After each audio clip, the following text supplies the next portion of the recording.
Ese tipo está completamente loco o fumado. Esa es la lumpia de la que se refería Aristóbulo cuando hablaba de Chávez.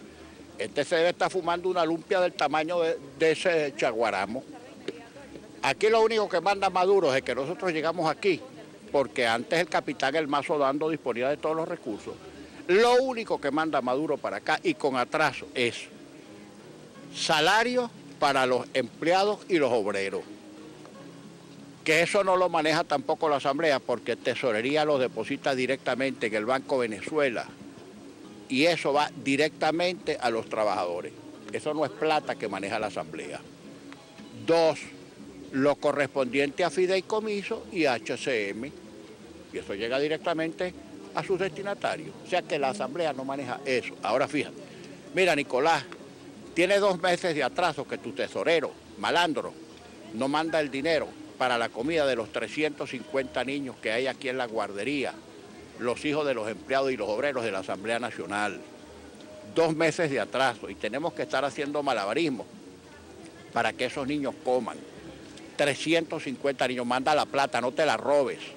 El día de ayer el diputado Francisco Torrealba anunció que iba a apoyar a los trabajadores del Sindicato de Obreros de la Asamblea en la introducción de un recurso por el retraso en la discusión del contrato colectivo. Yo estoy de acuerdo que el ministerio nos convoque. ¿Tú sabes lo que pasa? Ellos tenían pensado, lo que pasa es que Torrealba se pisa la manguera él mismo. Los trabajadores del sindicato chavista que hay aquí van a introducir un pliego para adherir el contrato colectivo. Yo estoy de acuerdo, que lo introduzcan en el Ministerio del Trabajo y yo inmediatamente lo voy a discutir. ¿Tú sabes lo que piensan?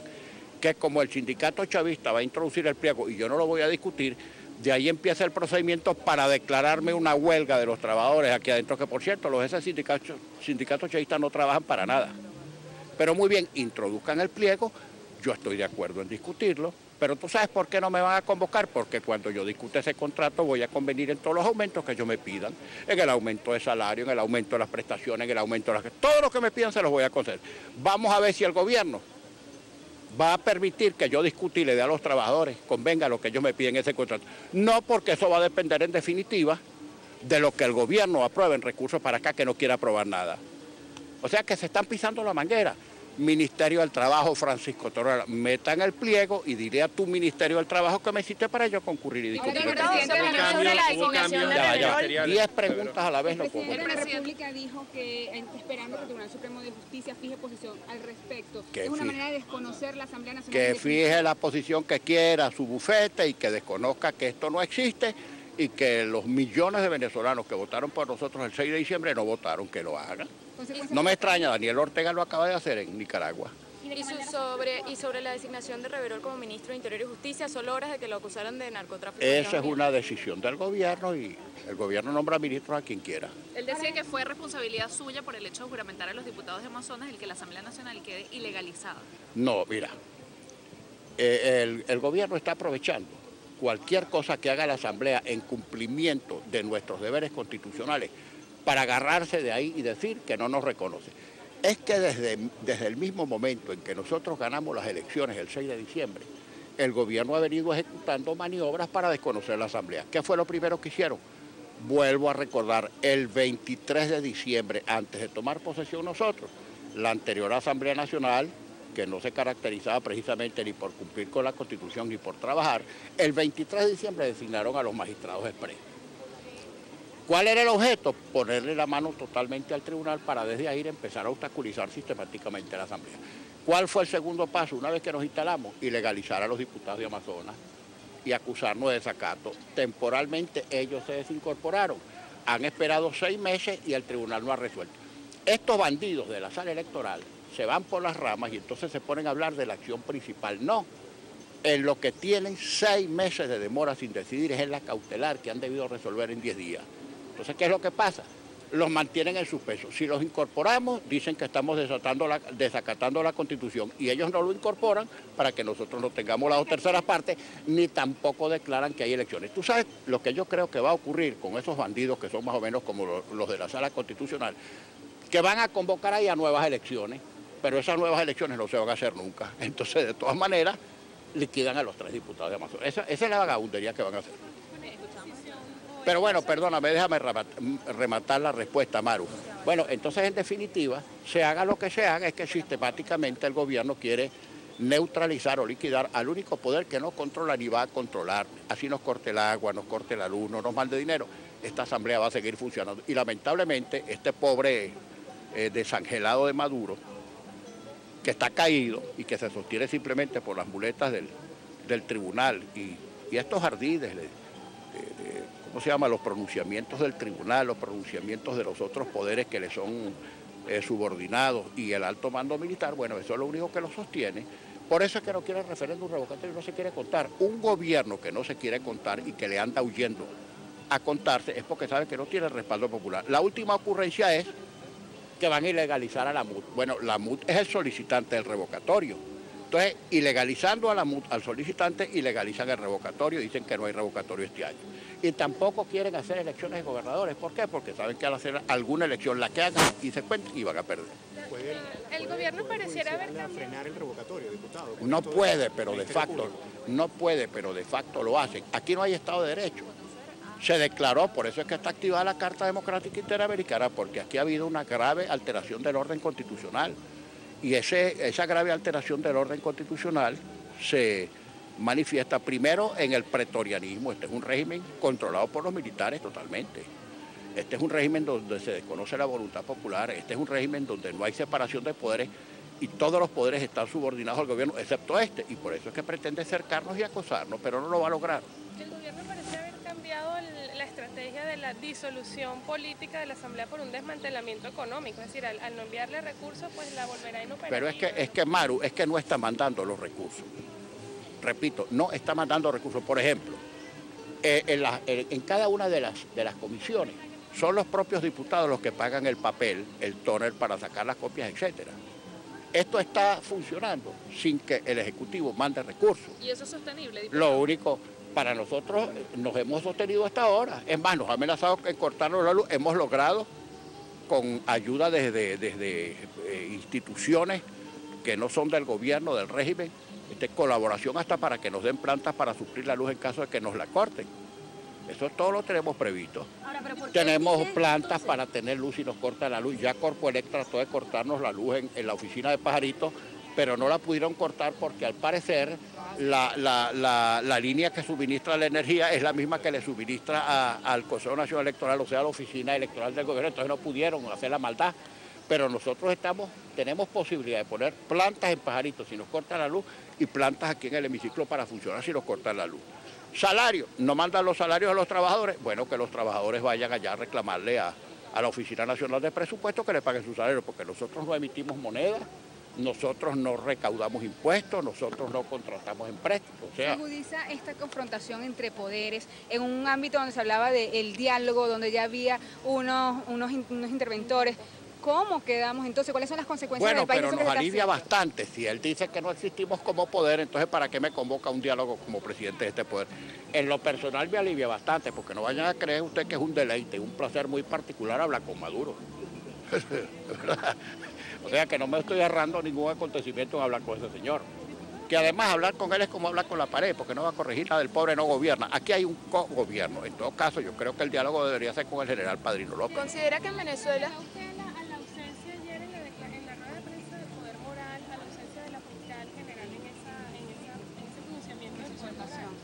Mira, no sé, lo atribuyó a una circunstancia muy particular, no sé por qué lo diría. Ahora, veo también que al combo se ha sumado una declaración del funcionario que dice que hay nepotismo bueno y nepotismo malo, el contralor.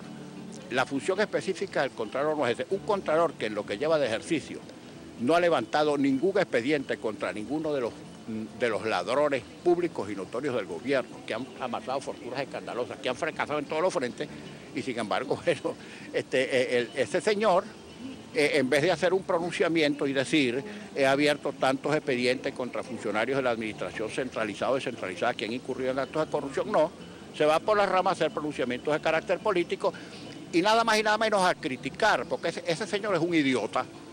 Ese señor no se ha dado cuenta que él es un poder subalterno, a él no lo eligió nadie. Él es un poder derivado que eligió la anterior Asamblea Nacional, no esta, desde luego, porque él no tiene credenciales para ser contralor, como todos sabemos. Bueno, A él lo designó la Asamblea Nacional porque es un poder subalterno. Los dos únicos poderes originales electos por sufragio popular son el presidente de la República, que es órgano unipersonal, y la Asamblea Nacional, que es un órgano colegiado. Somos los dos únicos organismos de carácter nacional que tenemos origen en el sufragio popular. Los demás son poderes derivados, incluyendo la administradora del bufete constitucional del gobierno, la doctora Gladys Gutiérrez, que vive en Fuerte Tiuna. Vive en Fuerte Tiuna, como lo he dicho muchas veces, y esto avergüenza y escandaliza en el mundo entero a la justicia. Cuando uno dice esto, nadie lo puede creer, pero es así, en Venezuela es así. A la presidenta del Consejo Nacional Electoral y a los rectores también los elige la Asamblea Nacional. Al Contralor lo elige la Asamblea Nacional. Por cierto, en el caso del procurador, este señor que está de procurador y que en estos días ha dado declaraciones, ese procurador no tiene las credenciales para ser procurador porque creo que ni doctor es. Fíjense que es un procurador de facto porque ni la anterior Asamblea Nacional se atrevió a ratificarlo. Ahí está de hecho. La anterior Asamblea Nacional, porque ese nombramiento tenía que pasar por aquí para ser ratificado, pero ni la Maduro no se atrevió a mandar ese nombre sin mérito para acá. Que además si lo hubiera mandado para acá se lo elige, pues a cualquier jumento, a cualquier asno, aquí la anterior Asamblea Nacional se lo aprobó al gobierno. Pero ese señor no cumple con las condiciones para ser procurador. Es más, creo que no tiene ni los 15 años de ejercicio profesional de graduado que exige la ley para poder ser Procurador General de la República. Diputado, pero en todo caso, bueno, allá el gobierno que cargue con su... También escandaliza a la comunidad internacional que un exdirector de la ONA esté señalado ahora de narcotráfico por una fiscalía estadounidense. ¿Qué opina usted al respecto? Bueno, mira, yo no voy a opinar sobre temas de pronunciamientos de organismos extranjeros porque no me corresponde. Yo siempre he dicho que cada país tiene autonomía para hacer sus propios pronunciamientos y para emitir sus propias opiniones. Los Estados Unidos, sus agencias de investigación emiten sus opiniones, están en su derecho. Seguramente lo habrán hecho por las investigaciones o por las averiguaciones que han hecho, así como nosotros también tenemos como país el derecho a hacer nuestras investigaciones y hacer nuestros pronunciamientos. Ahora, si el presidente de la República designó a ese general, que fue ya el comandante de la Guardia, decidió designarlo como ministro del Interior, bueno, allá el gobierno que vea su decisión. La fiscalía es la que debería investigar acá, por ejemplo, por lo menos, ante semejante acusación. Bueno, pero también lo que pasa es una cosa, a veces hay acusaciones internacionales y tú para proveer o para sustanciar acusaciones o denuncias que acusen organismos internacionales tienes que tener la documentación. ¿Qué te digo? Y eso supone solicitar documentos, hacer las traducciones correspondientes. Para que esa documentación tenga aplicación en Venezuela tiene que seguir la tramitación de carácter legal, etcétera, etcétera. Es como el caso de la sentencia de los organismos extranjeros, de los tribunales extranjeros, necesitan en Venezuela lo que se llama exequatur. Y al revés, una sentencia venezolana no tiene vigencia en el exterior si no pasa por el procedimiento de exequatur para que tenga validez en otro país. Pero en esos casos, pues repito, mira, más allá de las acusaciones y de las comprobaciones que según la DEA y las autoridades americanas dicen que acusan contra este general, el gobierno venezolano debería hacer aquí sus propias indagaciones, porque creo que el origen de las denuncias estuvo en un narcotraficante que está preso, que hizo señalamientos concretos contra ese general y contra otros generales, que aquí en el país nunca fueron procesadas esas denuncias.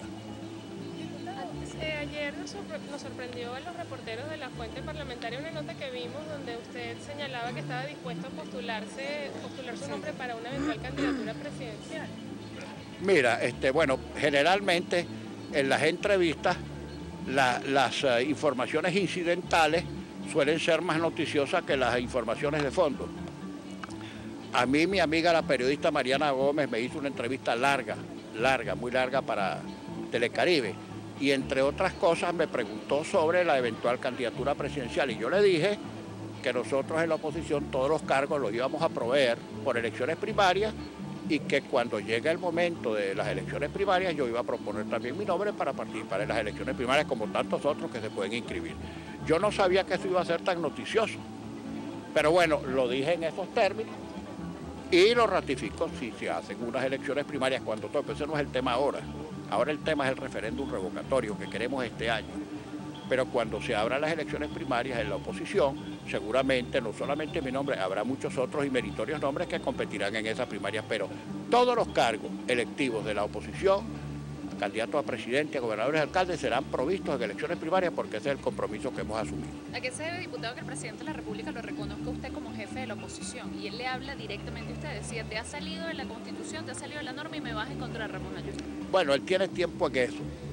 Eso tiene dos aspectos, ¿no? En un primer aspecto es sin duda alguna una manera de intrigar, porque él cree que escogiéndome él, a mí como jefe de la oposición, intriga en otros factores de la oposición. Mire, y nosotros no vamos a comer casquillo, simplemente porque nuestro jefe, el jefe de la oposición, no lo escoge el gobierno, ni lo escoge Maduro. Además, si lo escogiera el presidente, a lo mejor se equivocaría. El jefe de la oposición no hay uno, pero lo escogeríamos eventualmente nosotros. La oposición tiene muchos jefes, muchos liderazgos, muchas organizaciones políticas y ahí coexistimos con nuestras diferencias. Pero nosotros no tenemos un jefe. Fulano es el jefe. No, nosotros tenemos ni siquiera jefe, porque la palabra suena a horda, a pandilla. Nosotros no tenemos jefe, nosotros tenemos muchos liderazgos, pero no hay un solo liderazgo. Ahora, el presidente hace eso con mala intención. Y si en muchos casos particulariza en mi persona el mensaje, es porque yo, en este momento, soy el presidente de la Asamblea Nacional porque mis compañeros de la mesa me eligieron presidente de la Asamblea Nacional. Y yo tengo que ejercer como presidente de la Asamblea Nacional y ejerzo en estricto cumplimiento de mis funciones constitucionales, que tampoco son ocurrencia mía, porque yo represento, como digo, la presidencia de un poder, me eligieron mis compañeros y antes de cada paso, cada decisión nos ponemos de acuerdo todos. O sea, no es que aquí sale uno de nosotros a decir o hacer lo que se le ocurra, porque para que lo que uno hace tenga el respaldo de los demás tiene que ser consultado y conversado por todos.